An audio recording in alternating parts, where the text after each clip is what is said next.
everyone and welcome back to my YouTube channel. So for today's video it's actually going to be how I edit my Instagram, my YouTube, my camera, all of the technical shebang that a lot of people actually seem to ask me. So I think I will first of all say where my camera is and what brand it is and everything like that, because that is like my most asked question ever, like ever. And it is the Olympus Pen Lite E-L. I get confused. I'm just going to read it because obviously I can't show it because I'm filming. Okay, it's the Olympus Pen Lite E-PL7. Now this is not the latest Olympus camera, there is a newer version, but well, I ain't got the dollar, so I'll stick with this one, and it is my baby. I absolutely love this camera.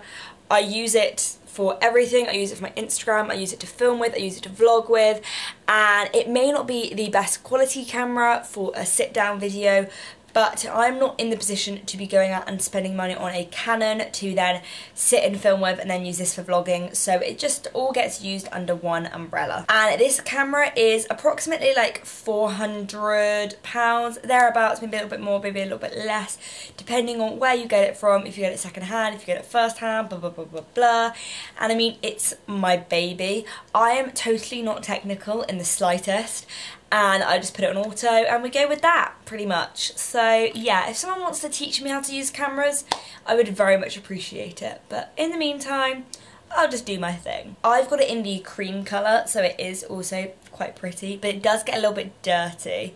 I have also had to get it sent back to Olympus because my mum decided to drop it and smash the whole front screen, like the visual screen, but that was replaced. That was about £100. But I mean, that wasn't actually my fault, she's the one that dropped it. And then also the lens actually lost its focus basically. I'm not quite sure on the ins and outs, but the lens had broken, something had happened to it, but this camera is probably about 2 or 3 years old now, so I also had to replace the lens, but that was still cheaper than getting a new camera. So yeah, lenses are typically more expensive because the body of the camera can't really do that much without a lens, as we know. But I'm still loving my camera. Hopefully one day I will upgrade to the newer version, but in the meantime I'm more than happy with my Olympus Pen E-LP7, something like that. Anyway, so I am next going to move on to my Instagram. Now, people think that I use all these jazzy apps for my Instagram. No, no, no. I'm as basic as they come.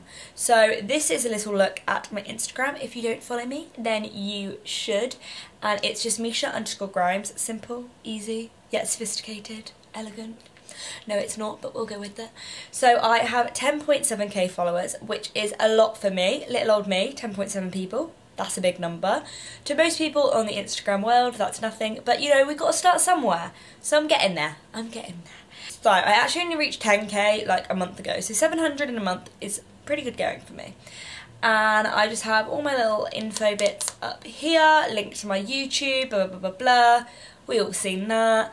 Then I've got my little Instagram profile picture, I think that's what they're called, I'm not quite sure.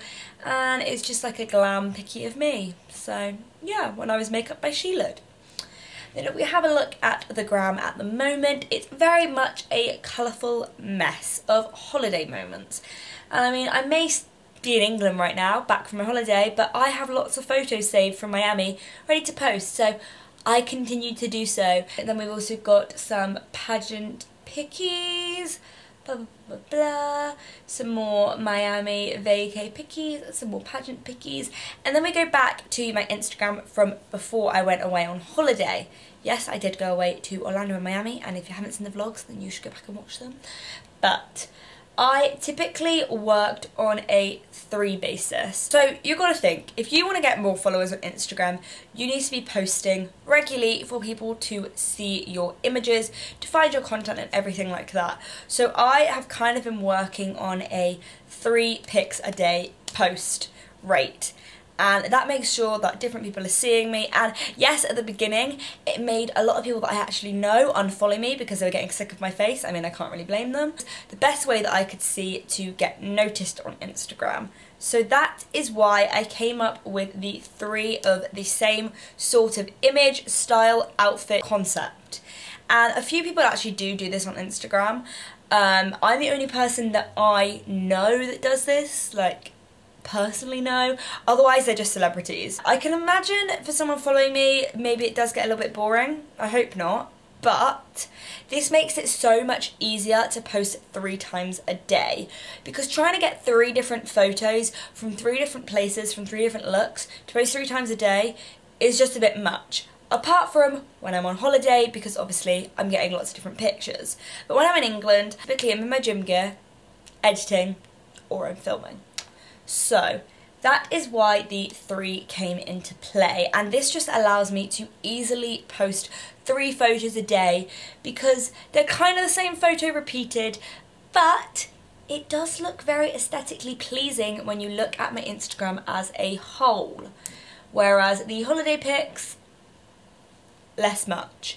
And I still think I'm going to continue with these things. So I would actually be pretty intrigued for people to let me know how they prefer my Instagram to be. Singles or triples? Just, you know, let me know so I can not annoy too many people. But if people say they prefer the singles and then I run out of images, I may just go back to the 3s. Some people just post like once every 2 weeks. But how I see it is no one's going to find my Instagram if I post so little. So I may annoy people by posting all the time, but at least I'm getting followers. And now we can go on to the actual picture. So I say I'm not technical, but this photo, I've got a secret to tell you. So I was talking all about this pink wall. Now, this pink wall was not that pink. No, it wasn't. I will show you the original. Now, you know LA has that really famous pink wall and it's literally bright pink and everyone gets Instagram photos outside of it. That's the sort of vibe I was going for, and I found this pink wall and I was like, I'll just edit it to make it bright pink. Which is exactly what I did, and I'm not ashamed to admit that. I'll show you with another one just because this is the easiest one that I have accessible. So this was the original picture, yeah? It's a very light pink wall. It's pretty pale. Doesn't have the effect I was going for. And that's what it was on Instagram. So how did I magically make the wall really pink? Well, that was thanks to a little friend of mine, Facetune. Now, I don't know anyone that has Instagram that doesn't use Facetune. Not because we want to completely edit our faces so we look nothing like ourselves, but, you know, we all need a little bit of help. So I will just grab a photo and I will Facetune it with you, just to show you. I'll use one of these pink background pics just to show you how I did it. So I'm going to grab the tones tool and I'm going to create my own tone. And let's say I want this wall to be dark purple. And I'm quite literally just going to colour it in. Yep, kind of like clip art for adults. Well, I don't really know if I'm an adult. Now, obviously this looks dreadful, so this isn't how I'd seriously do it. But obviously we don't want to get it over ourselves, but if we do, we just erase. And that is a little memo on what I did for that photo. Otherwise, I will maybe use Facetune to add a little bit of detail. So let's say I want to add a little bit of detail on my bikini top or on my eyes or my teeth. But yeah, that's kind of as technical as I get. I would start smoothing and stuff like that, but I mean, I tried occasionally, but I just end up looking like a Barbie doll. So yeah. Then, colouring wise, I actually don't use any apps. I used to use Afterlight, I think it was, when I was like maybe like 5 years ago. But now I literally just use Instagram. So let's grab a picture. Biggest difference in colouring is probably these pictures of me on the beach that you may have seen. So the colouring is already pretty good. Like, it's really nice light considering I am on the beach. You'd hope so, and it was in Miami. But it's a little bit dark for my liking, so I will grab the brightness, and I mean, you can kind of turn it really up to 100 and it still looks normal. Obviously with majority of pictures, you can probably increase it by like 20 or a little bit less. But this one, because of the lighting, I can do it to a full 100. Then I will maybe turn up the contrast a little bit, but not too much because we don't want to look like an orangutan. Then let's say play a little bit with the structure. I don't really know what this one does, I just maybe occasionally do it. Then we'll turn up the warmth just to give me a little bit more of a sunshine glow. And if that's not enough, I will also add a little bit of saturation.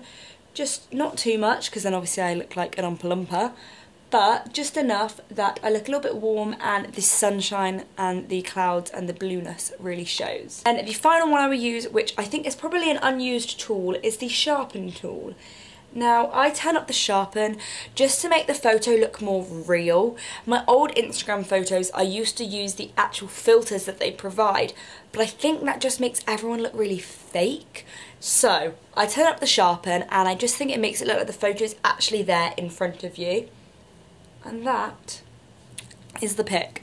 So if we look, that was it before and that was it after. If you just saw that picture, you'd think the colouring was fine. But talk about makeover. So yeah, it's really not very complicated, and I hope that helps some people that were asking. I hope. With my YouTube, I pretty much do the exact same with every single video. So I obviously film it on my camera, I take the memory stick, I put that in my map, and then I actually use Final Cut Pro. So I used to use iMovie, but you know, I'm now a big girl and I use Final Cut Pro. Do I know the ins and outs of it? No. Do I have a basic understanding? Kinda, yes, I try. If I don't know what I'm doing, and then I just actually use YouTube to search for videos on how to do something. I hope my editing skills are improving. As I said, I'm not very technical, so this is quite a big step for me to be editing YouTube videos. I never thought I'd be able to do it, so I'm quite proud of myself. And then thumbnail wise, I just kind of play around with different websites that are available. For a little bit I was using an Adobe one, and now I think I use Canva. I hope this video has been informative in some way. I know it's going to be me blabbing on about Instagram and YouTube, but if people ask, I want to answer. So I hope you've enjoyed this video. Please give it a like and subscribe to my channel, and also follow me on Instagram. Yeah. And let me know if you like the threes or the singles. I will see you next time. Bye!